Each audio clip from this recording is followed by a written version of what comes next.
Божи благослов. 21. јуни е денеска. Астрономски, онака како што велат астрономите, треба денеска во 12:51 да започне летото. А што се изнагледавме лето ние, знаете, обично ние на југот, би требало уште од мај месец кај нас да е топло, некојаш и од април. Меѓутоа, оваа година навистина шокантно е времето кој што не погодува, еве и денеска. Иако најавија нешто као сончево, меѓутоа изгледа промашија. Никако овие облаци да се тргнат од кај нас, и тоа не треба да значи, верувам дека не значи дека мрачно е во нашите срца или во нашите животи, тоа не смее да биде, затоа што денеска е саботен ден, ние сме на богослужение, тука сме дојдени да служиме на Господа. Верувам дека сме радосни, срекни и исполнети. А во контекст на она што еве се случува овие денови, овие месеци, навистина е страшно. Не знам, баш се обајлево и вчера гледав од Варна некои слики, Бугарија. Неверојатно, значи, да, беше и тоа поплава во Србија, што беше и Хрватска, ама ова поројни дождови, значи, кога ќе паднат, не знам колку литри тамо, над 100 литри за кратко време, за неколку часа, навистина страшно. И сето тоа е се некаде околу, тука околу нас, во нашето обкружување, погаѓа и некои делови од нашата земја. И јас би рекол дека близо е денот кога не може да не одмине и нас. Ние треба да бидеме свесни и да очекуваме дека такво нешто ќе се случува доправа се почесто и почесто. И сепак, сето тоа е измешано со Божјата милост. Че Господ се уште ги задржува ветриштата, се случуваат несреќи, се случуваат катастрофи, се случуваат невообичаени нешта. Спомна Данило, како ги викаат и марокански скакалци ги рекоа. Сега не знам дали од Мароко дошли, како дошли, ама како и да е, се случуваат невообичаени работи. Читав со сите овие климатски промени, ништо чудно маларијата да се повлече од оздола, значи да почна да се качува повисоко. И како беше онаа треска, нилска треска, исто што се пренесува преку комарци, значи 300 работи, значи нешто што не било вообичаено, а веќе се случува во нашето обкружување. Сето тоа е попуштање на ветриштата, меѓутоа, пак ќе кажеме, фаламо на Господа, се уште сме во време на милост и сето тоа измешано со Божјата милост. Што ќе биде еден ден кога ќе се излие таа чаша на Божиот гнев, онака чиста, како што се вели во третата ангелска вест. И тамо некаде и застанавме со нашето проучување, па ајде да прочитаме Откровение 14 глава.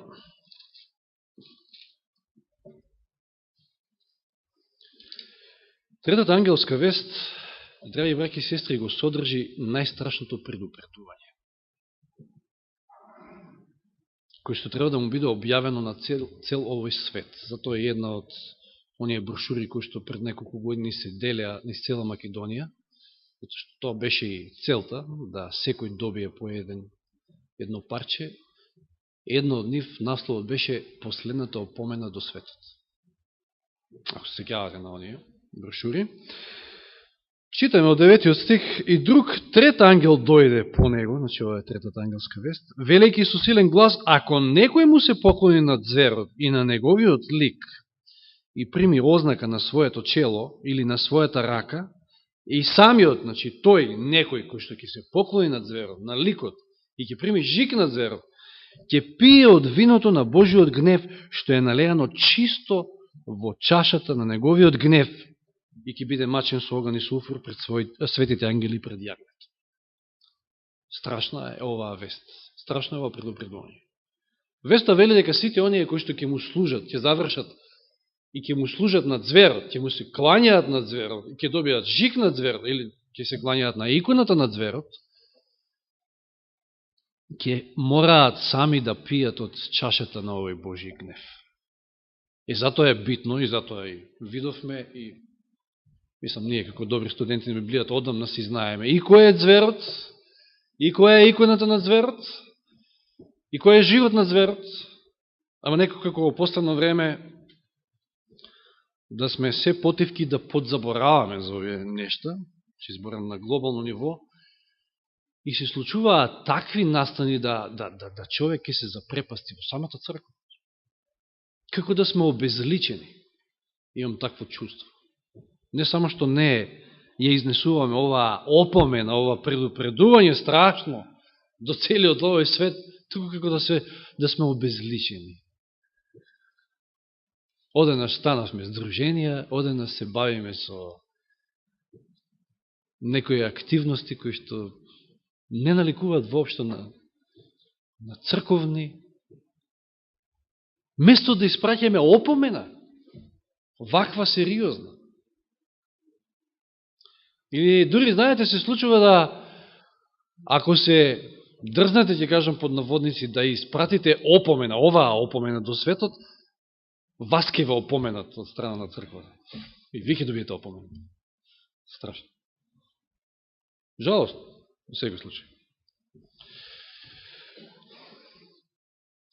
Да отпутуваме малку напред во времето и да отидеме после милениумот некаде, после оние 1000 години.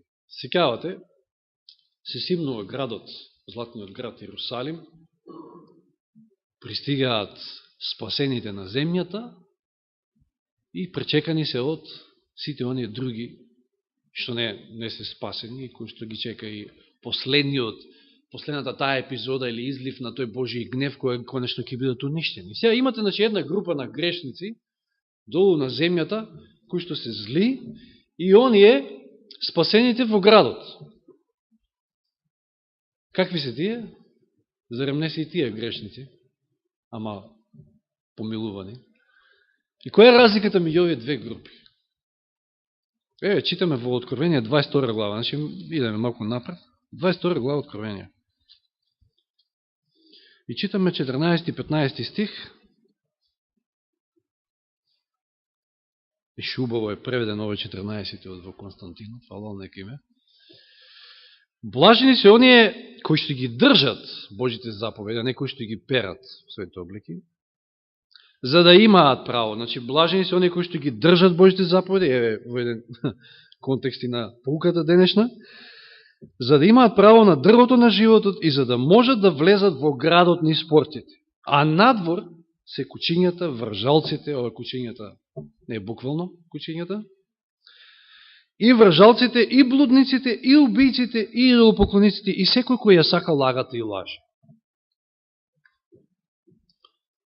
Значи, во градот, спасените се оние кои што ги држат заповедите, а потоа имаме опис на беззаконија, најразлични на оние кои што нема да влезат низ портите во градот.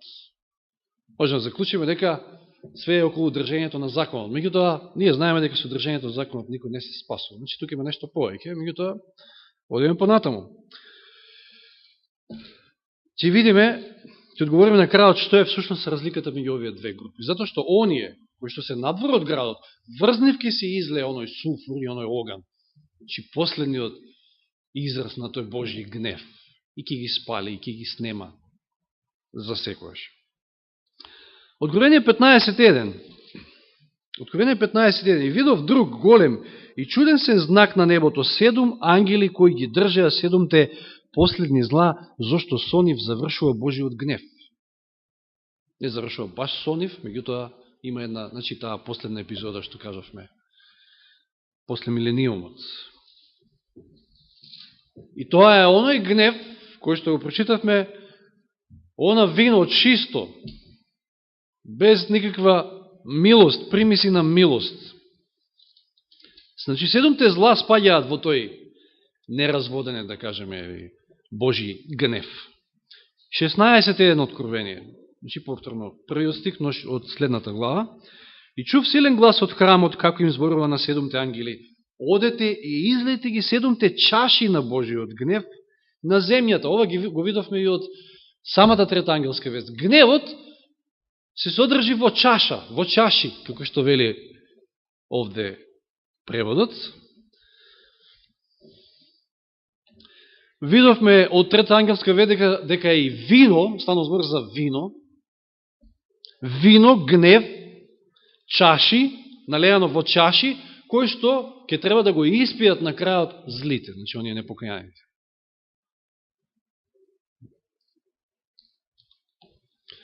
Во Псалм 11.6, 11 Псалм, 6 стих.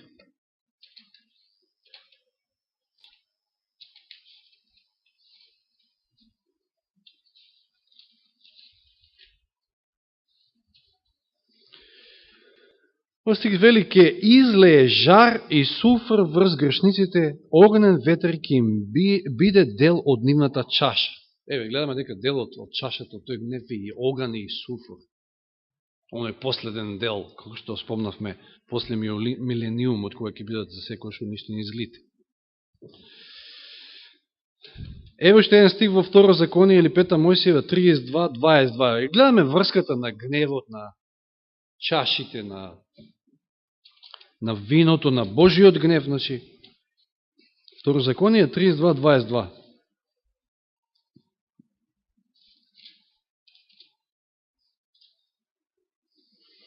Еве како гласи овој стих. Да, пламна пожарот на мојот гнев и ќе гори до гробните длабочини и ќе ја проголта земјата и сето она што таа го раѓа и ќе ги изгорам планините до основите. Пламна пожарот на мојот гнев. Еве ја врската на Божиот гнев со оган, пожар во случајов. Па и ова често пати и ние го користиме. Пламна во гнев. Се вжари од гнев. Знаеме да користиме такви изрази. Значи, гневот поврзан со оган, со жар, со...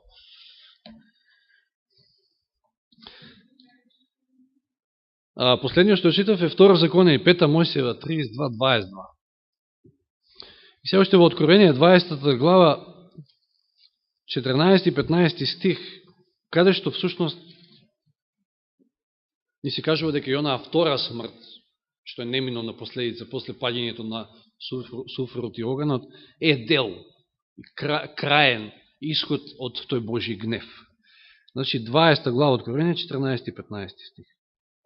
И смртта и подземјето беа фрлени во огненото езеро, тоа е втората смрт, огненото езеро. И кој не беше запишан во книгата на животот, беше фрлен во огненото езеро. И сега повторно прашање, зошто злите ќе мора да го примат Божиот гнев? Зошто? За да одговориме на тоа прашање, за таа цел, значи треба да го проучиме прво најнапред Христовото искуство во Гециманија. Затоа не случајно спомнавме чаша, гнев, вино и така натаму. Какво било искуството на Исус во Гециманија? Матеј 26:38.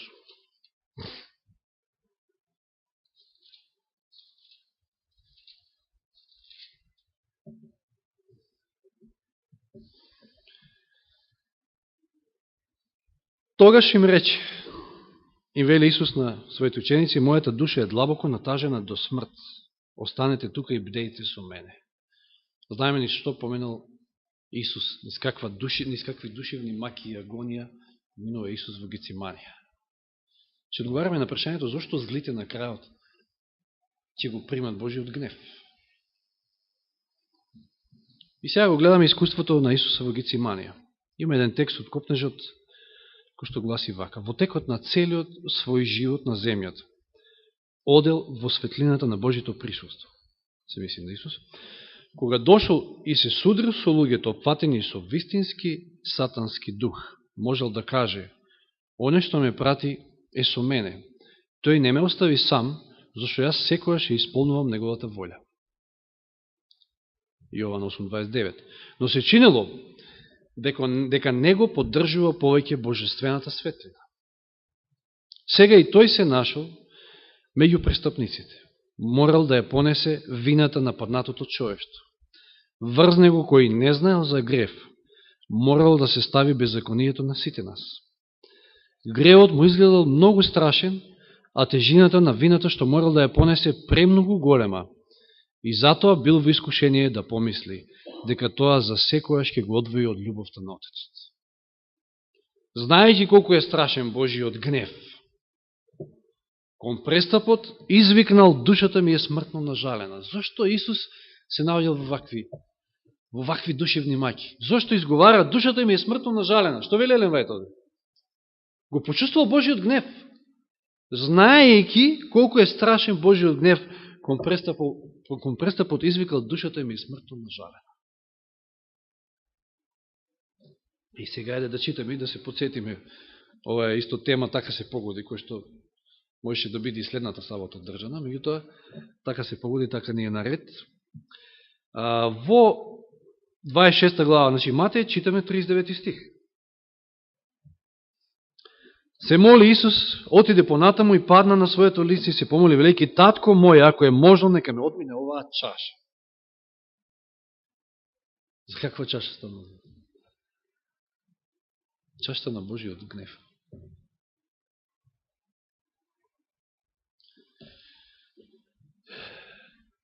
Па, чисто човечки е, навистина, Исус бил во една нашата грешна природа, ја носил на себе. Замисли си, ние некојаш не мачи нашата собствена вина за еден сторен греф. Па луѓе завршуваат дури во лудница, на диазепамина предходно, па може да завршат дури и во лудница само поради вината заради едно сторено дело. А може да замислите, Исус целата вина на сите гревови, на целото човештво врз себе. Изгоре на тоа чувствува Божиот гнев. Тоа е таа чаша што требало да испие. И нормално да се моли и да каже, ако е можно да ме одмине оваа чаша. Страшно тешко. Но не завршува тука, туку вели, но не како што сакам јас, туку како што сакаш ти, односно, како е твоја воля. И потоа и втор пат се моли, и трет пат се моли. Ако е можно да ме одмине оваа чаша. Колко е страшен Божиот гнев. Кој му дава оваа чаша на Исус? Тој се моли, Господи, ако е можно да ме одмине оваа чаша. Јован 18:11.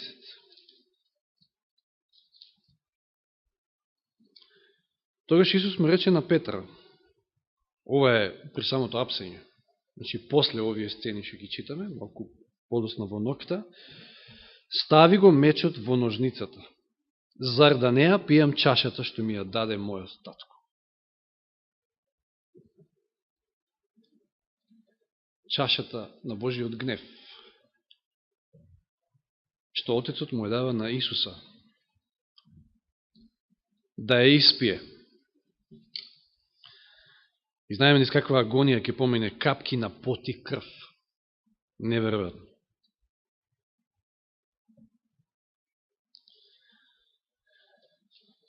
И еве да се подсетиме, тоа од неодамна ги читавме тие стихови, меѓутоа да се подсетиме уште еднаш на Псалм 22, оној месијански псалм, кој што до некаде исто ја доловува таа состојба во која што Исус бил, ова малку подоцна, значи висејќи на крстот. Боже мој, зошто ме остави? Далеку се од моето спасение, од зборовите на моето овкање. Боже мој, викам дење, но не одговараш, и ноќе, но немам мир. Видите таа агонија. Почувствувал дека како да не му е мил веќе на Господа. Тој ја пие чашата на Божиот гнев. Чувствувал дека гревот го одвоил од неговиот отец. Не неговиот, туку секој наш грев. Понорот бил толку широк, чи бездната, толку мрачен, толку длабок, што неговиот дух се стресол пред него. Не смел да ја употреби својата божествена сила за да го избегне ова големо душевно страдање. Последиците на човековиот грев морал да ги поднесе како човек морал да го издржи гневот на Отецот поради престапот. Како замена и гаранција за грешниот човек, Христос страдал под божествената правда. Увидел што значила правдата. Дотогаш бил посредник за другите, сега копнел и самиот да има посредник. Знаете ли, Елен Вајт вели дека ако не се симнал ангелот тогаш да го подкрепи, може да се случи Исус уште тука да умре во Гециманија. Се разбира, не било така, нели Божја воља. Заради многу причини, за кои што проучуваме и преку Јован, Евангелието на Јован, но тоа биле такви страшни маки да пак ќе кажеме, и тоа е запишено, дека Исус не умрел од физичките болки, туку од скршено срце. Натоварен од сите наши гревови. Значи можел да умре уште тука во Гециманија. Воопшто да не се случи крстот, ама требало да се случи. И еве го и другиот цитат во кој што вели во оваа страшна криза, кога се стоело пред таа одлука, значи се зависело таа одлука, кога во раката на човекот на болката треперела таинствената чаша, се отворило небото, среде бурната темнина на овој критичен час, засветила светлина и пред Христа дошол и застанал силниот ангел, кој стои во Божие присуство и ја зазема положбата од која паднал сатаната. Ангелот дошол не да ја земе чашата од Христовата рака, туку да го засили, да го охрабри, да ја испие, уверувајќи го во љубовта на Отецот.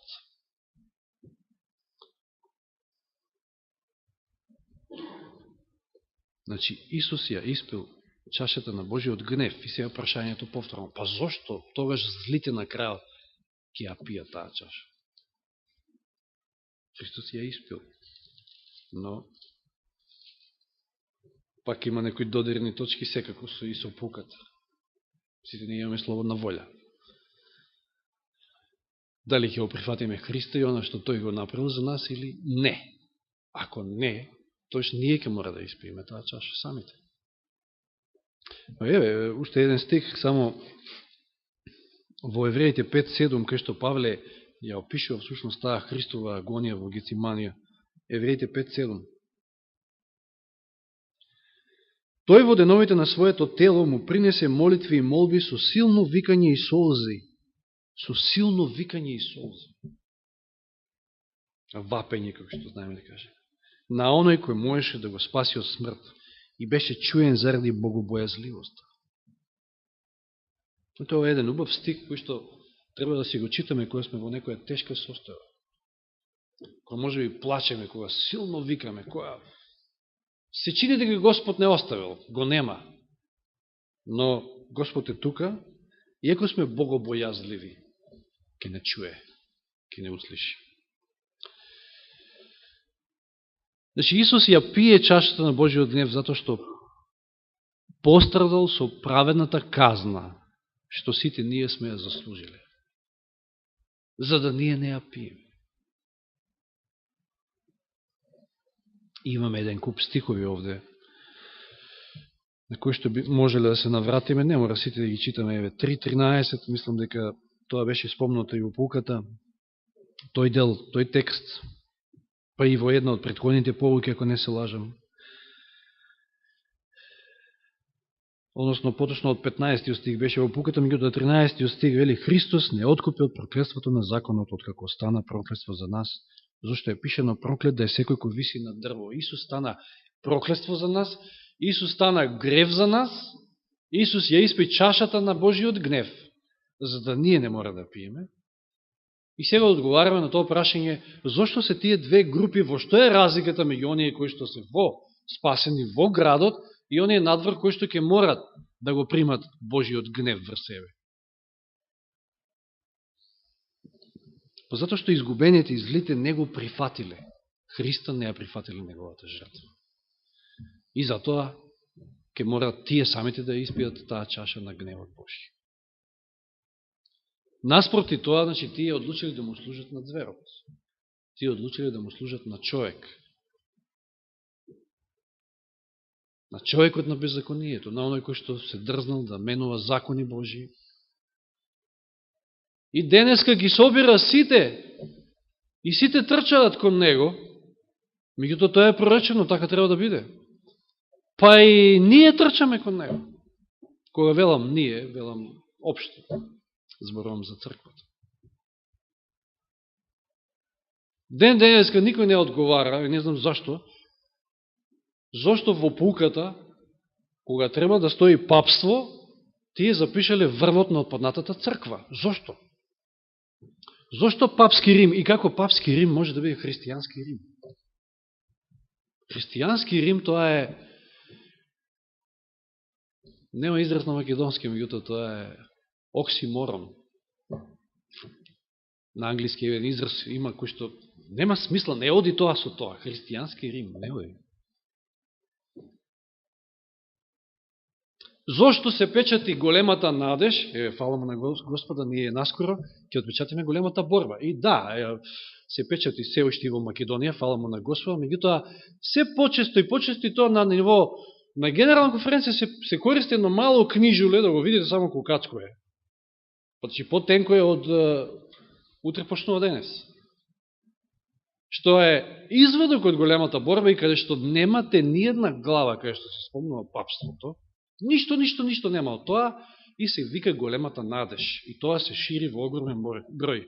Па тоа ли беше, тоа ли е нашето дело? Затоа ли Господ нас не повика? Па како ќе му ја пратиме таа опомена на светот? Како ќе се освестат луѓето кој е зверот, што е живот на зверот? Кога ние големата борба, која што е најсилната книга во поглед на тоа, значи, и кој што треба да се сее како есенско лиси, како што каже Брданево, треба навистина не само да ги отпечатиме, не знам колку планираме, 5000, како беше. Значи 5000 е огромна бројка. Не само да стојат, туку навистина да се поделат. Како есенско лиси треба се дели. Навистина се случуваат работи кои што на кои што мнозина од нас можеби ќе подклекнат. Али, меѓутоа, веројатно ќе поклекнат оние кои што му служат на човек. И тоа не мора да биде човекот на беззаконието. Туку може да биде било кој човек. Но може да биде проповедникот, може да биде председателот на мисија, на унија и така натаму. Дали ќе му служиме на Бога или на човек? Тоа е крајното. И завршиме со овие стихови. За жал, оние кои што ќе одлучат и ќе тргнат под зверот, ќе мора да ја пијат сами чашата на Божиот гнев. 20 глава Откровение 7-9. Ако ќе се навршат 1000 години, сатаната ќе биде пуштен од својот затвор и ќе излезе да ги заведува народите по 4 краишта на земјата, Гога и Магога, и да ги собере за војна, чиј број е како морскиот песок. И излегува на земната површина и го обкружија логорот на светите и возлюбениот град, и слезе оган од небото од Бога и ги проголта. А ѓаволот кој ги заблудуваше беше фрлен во огнено езеро во огненото и суфурно езеро, каде што се и зверот, и лажниот пророк. И тука ќе застанам, затоа што во некоја една друга прилика ќе зборуваме што значи тоа, ќе бидат мачени и дењи, и ноќе, и во веки векови, и така натаму. Тоа е една друга тема, и тоа е дел од третата ангелска вест. Но тоа во една друга прилика. Завршуваме со 14 и 15 стих. И смртта и подземјето беа фрлени во огненото езеро. Тоа е втората смрт, огненото езеро. И кој не беше запишан во книгата на животот, беше фрлен во огненото езеро. А кои не беа запишени во книгата на животот, кои се тие? Да се подсетиме, сега ми текнува на еден стих во Откровение 13 глава. 8 стих. И ќе му се поклонат над зверот, кои сите кои живеат на земјата, чии имења не се запишени во книгата на животот. Оние кои што му се поклонуваат над зверот, се оние кои што чии имења не се запишени во книгата на животот, а истите тие ќе морат да го примат и овој Божи гнев. Да даде Господ да му останеме верни до крајот и да му служиме само нему, зашто само така ќе можеме да го избегнеме Божиот гнев. А и не само тоа, туку и треба да ни даде сили да таа опомена, тоа предупредување го однесеме до целиот свет, затоа што времето е близу.